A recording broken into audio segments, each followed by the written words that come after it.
We are joined here in Jackson Square in New Orleans by former Mayor Ray Nagin. Good to see you, Mr. Mayor. Good morning. How are you? You like the title former mayor? You know, I do. I like the title mayor, but former mayor is appropriate for the moment. Very interesting what has transpired in this city. There are areas of regrowth and rebuilding. There are areas that are still blighted, but there's still bad news that has carried forward from that those moments 5 years ago. Right on the front page of the Times-Picayune this morning, there's an investigation into the police department. Did the police have an order to shoot to kill looters? And if that order in fact existed, did it come from anywhere else besides the police department? Could it have come from your office? No, no way it would come from me, and I don't really believe those reports, to be totally honest with you. It's a guy who was fired by the former police chief, another guy who tried to get back on and he didn't take him back on, so I just think it's kind of a deflection play. Right. When you think back to 5 years ago, what do you remember most? Oh, I remember so much. I remember Katrina being so deceptive, and she didn't really reveal herself until the day before she hit.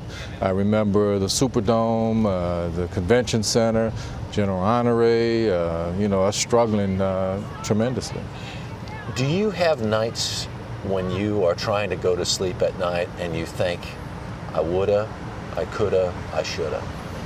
You know, any regrets? There's always things you could have done better. I think back to the mandatory evacuation, the first one ever.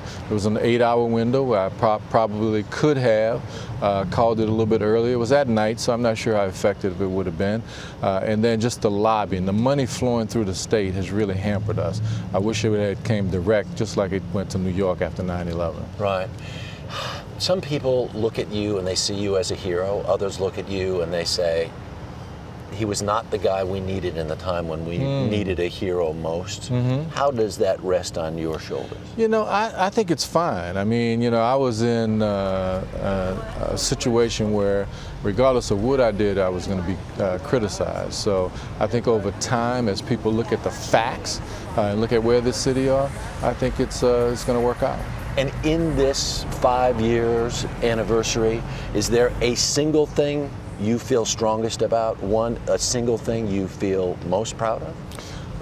I just feel good about the fact of where the city is. I mean, there's a couple of independent studies at the Kaiser Family Foundation and the Brookings Institute basically saying we're moving from recovery to transformation. And all the empirical data suggests that we are recovering, so I feel good about that. The city loses more than 100,000 people.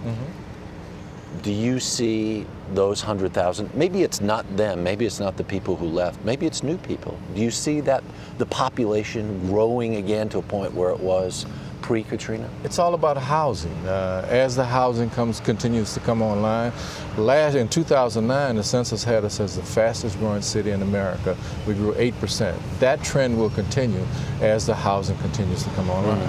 And in the end of the day, what do you feel was maybe personally or as a city or as a country the most important lesson learned? Well, the most important lesson learned is that Katrina exposed the soft underbelly of America and poverty, race, and class in this country.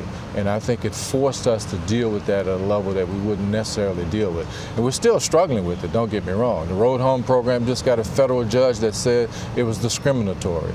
So it's forcing us to deal with some issues we normally wouldn't. Former Mayor Ray Nagin, we appreciate your time this morning. It's good to be with you. All right, thanks so much.